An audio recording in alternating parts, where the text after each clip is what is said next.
Welcome to the R&R Show, and sit back and relax and enjoy the best little sports show ever. I'm your host, Michael Roope, and this is my co-host, William Rumsey. Hello, William.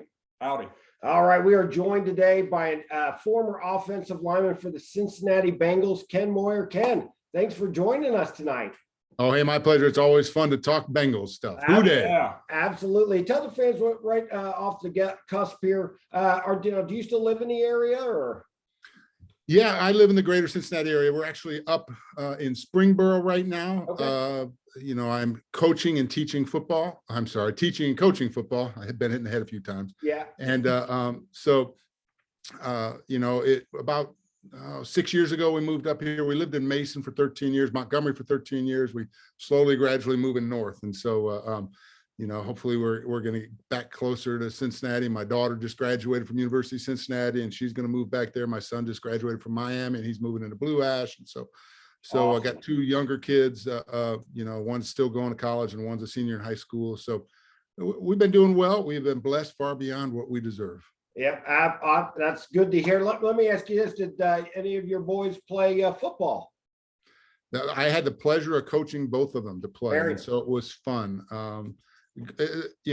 Some of the enduring memories that we have of driving to practice, and we were commuting. The first time I took a job at Dayton Christian, driving from Mason, so we drive 30 minutes up there and riding home and stopping at Speedway every day and getting a Slurpee and or Speedy Freeze, brand violation. And it was fun to be able to go through life with them. And that's one of the negatives of coaching, is that sometimes it can cost you some relationships with your families. But I was fortunate and blessed enough to be able to build stronger relationships with my kids and my wife as a result. So I've been blessed. That's awesome to hear, Ken. Now, we want to jump right in here. Obviously, before this year, I believe your team was the last team to, garner a victory in the playoffs. How many years ago? I think 31.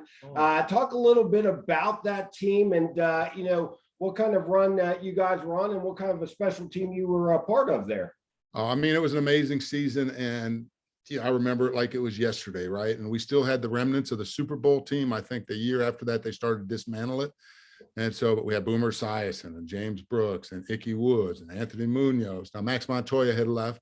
We had Joe Walter and Bruce Kazurski and Eddie Brown and Timmy McGee and Rodney Holman. And so it was just a who's list of great players. And I was fortunate enough, as the worst player on the field virtually every play, to play alongside these guys. And Bruce Reimers and Brian Blados. And so they were just great guys. And then you got the defensive guys, right? With David Fulcher and Eric Thomas and Leo Barker and Joe Kelly, and just great players on offense and defense. And so it was, I kind of got spoiled my first 2 years. I came in 88.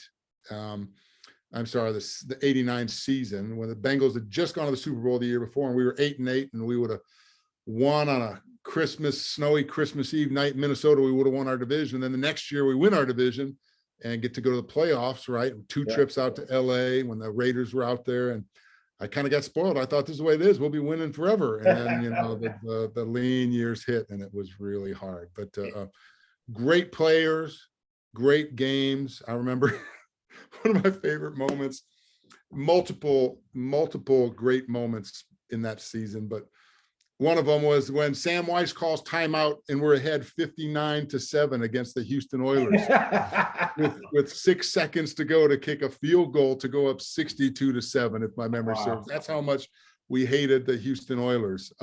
It was crazy. Well, was that even that season? That may have been the season before. Oh my goodness. I remember going out to Philadelphia. Now, Philadelphia at that time had one of the best defensive lines known to man. They may have had the best defensive line of all time. Absolutely. Reggie White, Jerome Brown, and Clyde Simmons were 3 of the 4 guys, another guy named Frank Pitts. And I was so fortunate because I got to line up against Frank Pitts. The other 3 guys, unblockable. Well, Joe Walter in the pregame goes down with I think he had an arrhythmia in his heart. And so he couldn't play.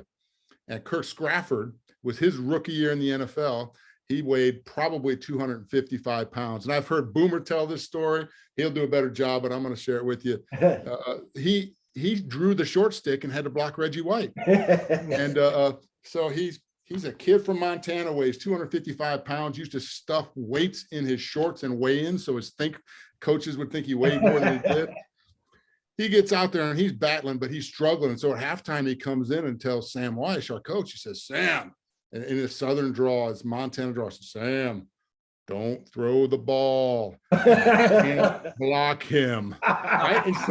And Sam just looks at him and says, son, you're going to block him. We're going to throw the ball. We're going to do great. Right. And so I remember midway through the third quarter, then Reggie White does what Reggie White does. And he took Kirk Scrafford by the chest plate and drove him backwards into Boomer Esiason, sacked him. But Boomer ended up on his back.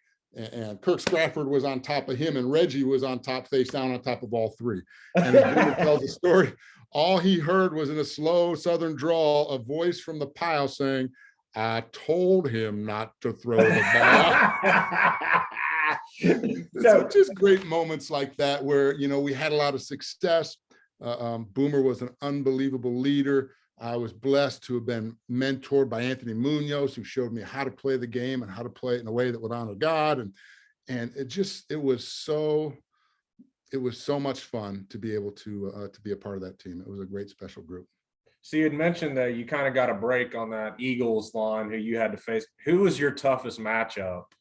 Not Eagles, the toughest through your career. Who was the toughest guy to face off against? People ask me this all the time, and there were two guys. One of them, most people will still know, a guy named Howie Long, played with the Raiders, and he was just unbelievable, had one of the best get-offs, and he lined up over me all the time. Now, the best guy that I've ever seen on the field was Reggie White. There's no comparison. He was 6'6" and 300 pounds and ran a 4.6 and could run around you, but could power you as strong as anybody. So unbelievable player. But the best guys that I personally faced, I always brag about, I blocked Reggie White every time I ever played against him.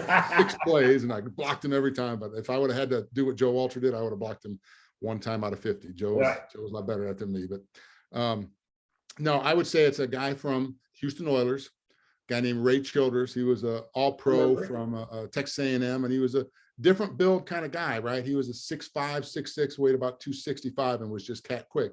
The first time we played him, this was 1990. The first time we played him down in the Astrodome, they were afraid of me blocking him, right? And so I can't remember who was calling the plays then, but they ran away from me every single play. I was on the right, playing right guard. They ran to the left every single play. And after about a quarter, he figured it out, and he just bolted to the right every single play. And I couldn't block him. And so he had like 8 or 9 tackles and a sack and a half. And I single-handedly lost us that game. But I kept saying the next time we played him at home. And they said, well, what do we got to lose? Ken didn't block him when we went away from him. So they let me run at him, and we ended up holding our own and blocking. And I think we won that game. Pretty easily. I think the 60-7 was in 1980. It was in 1988, 62-7. So, but we won. And then, of course, that's the team that we faced in the first round of the playoffs. And so that was our victory. I think we won like 44-20 or 40-24, something like that, pretty handily.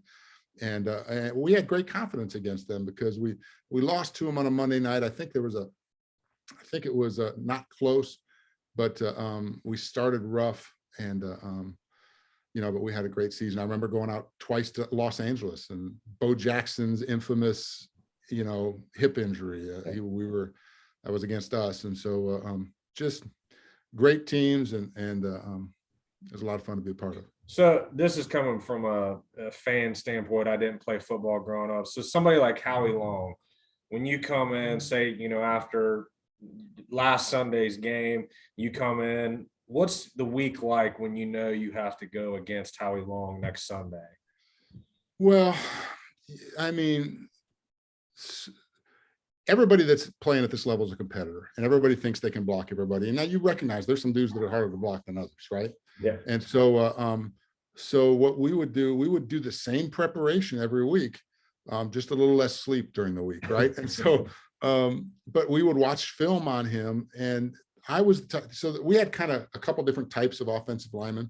You had guys that were just great athletes. Kirk Scrafford was a great athlete. Anthony Munoz was a great athlete.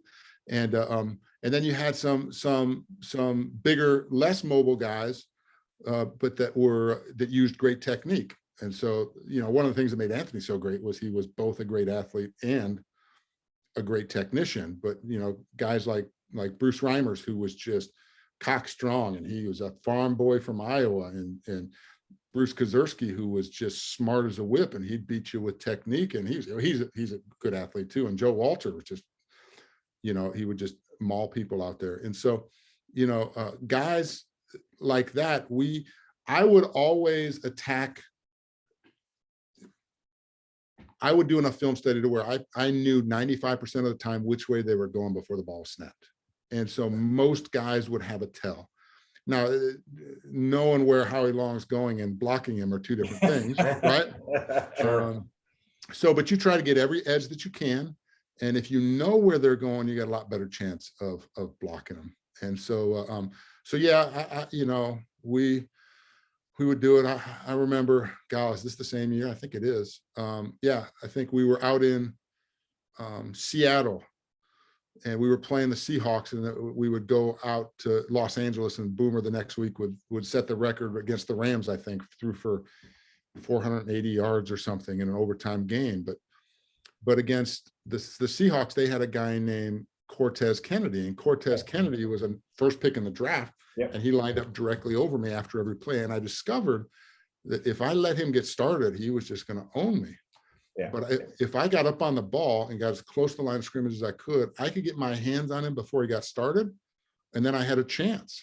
Okay. And so we discovered that. And one of my favorite Mike Brown lines ever is he comes up to me after that game and he says, "Ken, you played really well against Cortez. I can't figure out why, but you seem to play as well as anybody else against him." Thank you. You could have left out that I can't figure out why. Absolutely. That's a cool story. That's it. You try to figure out every advantage you can by watching film and seeing if you can get an advantage and get away to block, because those guys are all better athletes than we were as offensive linemen, with the exception of Anthony, right? Anthony was in a world by himself. So we had to use technique in our brain in order to block him. And Jim McNally, our coach, did a great job of teaching us how to do that. And all the linemen were smart. And I learned from those guys like Anthony and Joe and Bruce and Brian and all those guys, because they were great mentors too. They taught me how to play.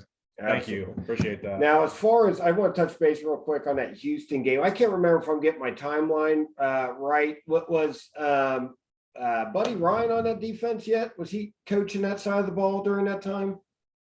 If my memory serves, yes, because they had a very distinctive defense, right? They'd play the bear defense, and they would actually put their outside linebacker or the defensive ends way out wide, and then they drop the safety down over the tight end. And so I believe that was Buddy Ryan. I believe that was a Buddy Ryan defense. Yeah, because I remember they had a spat at one point. I believe Jack and Buddy, because wasn't Jack running that run and shoot offense at that time? Or maybe I'm yeah, if you watch the games, it's Warren Moon. Yeah.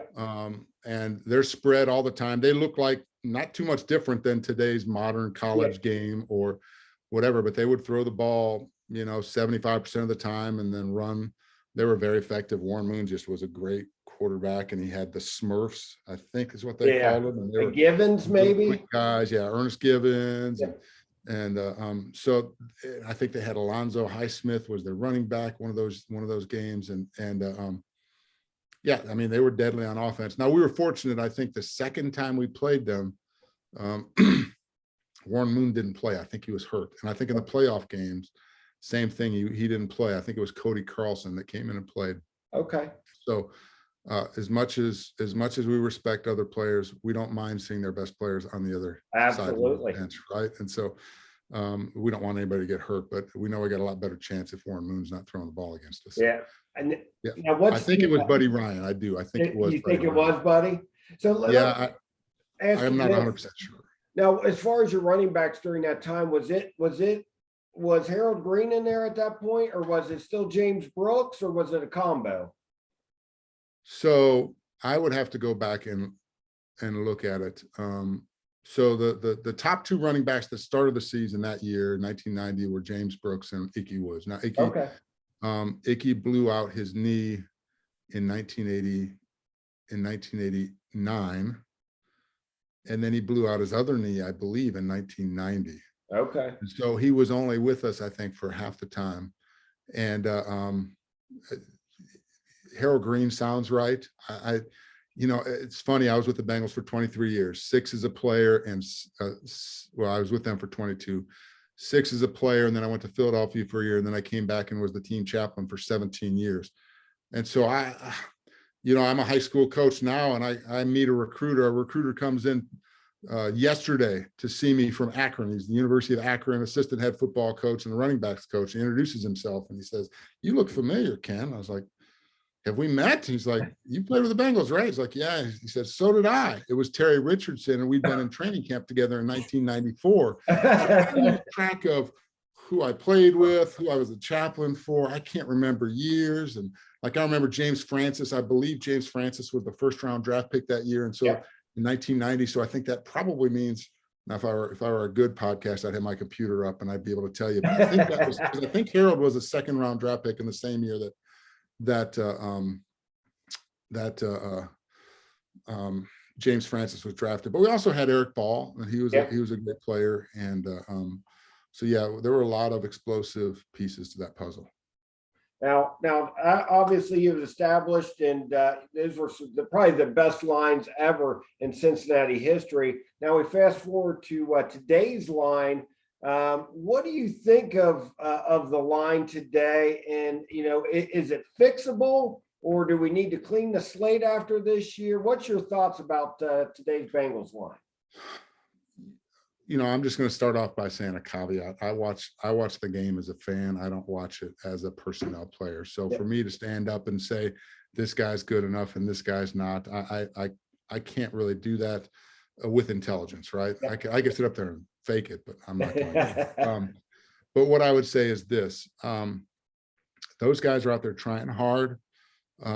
They are. As I watched the game Sunday, we gave up a lot of sacks. I'm not sure how many of them were timing sacks, covered sacks. I'm not sure how many of them were blown blocks. Obviously, there were people that didn't get blocked long enough. Yeah. I mean, there was one sack where we go empty, where there's 5 receivers and no backs in the backfield, and they're rushing 6. You can't have 5 guys block 6, right? And so that was one of their sacks.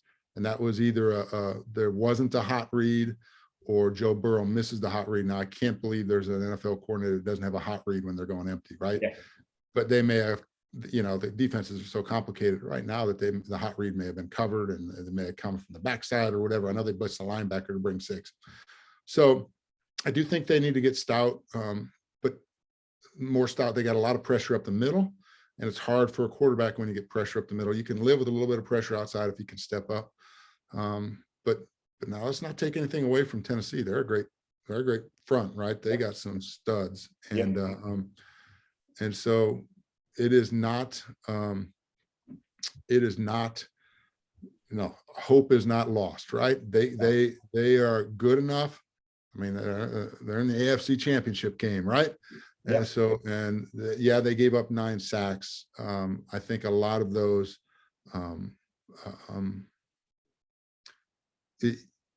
once again, I'm not gonna get mad at Joe Burrow. I've never played quarterback in the NFL, and I know that that's the toughest position in the world, and you got to make split-second decisions. There were times when, if I were a coach, I would have coached him to throw the ball away. But once again, those coaches that are actually coaching Joe have forgotten more than I'll ever know, and Joe is playing a position that's one of the hardest positions to play with great excellence, and it's hard to argue with anything he's doing. So for me to poke holes at his game would make me sound like an idiot. So that was my next question. I was going to ask you, what do you think of Joe Burrow? So I like him. He's a great addition to the Bengals, right? He is. Listen, his dad was a high school football coach out in Athens. He was Mr. Football in Ohio, goes up to Ohio State and can't find the field, and then goes down to LSU and wins the Heisman and wins the national championship. How can you not love that story? And then he comes back to the Bengals, and he knows how to win. And so look, people ask me all the time, and if you would have asked me right after the draft, should the Bengals have drafted Jamar Chase? I would have said, absolutely not. That was a horrible pick. They should have drafted an offensive lineman.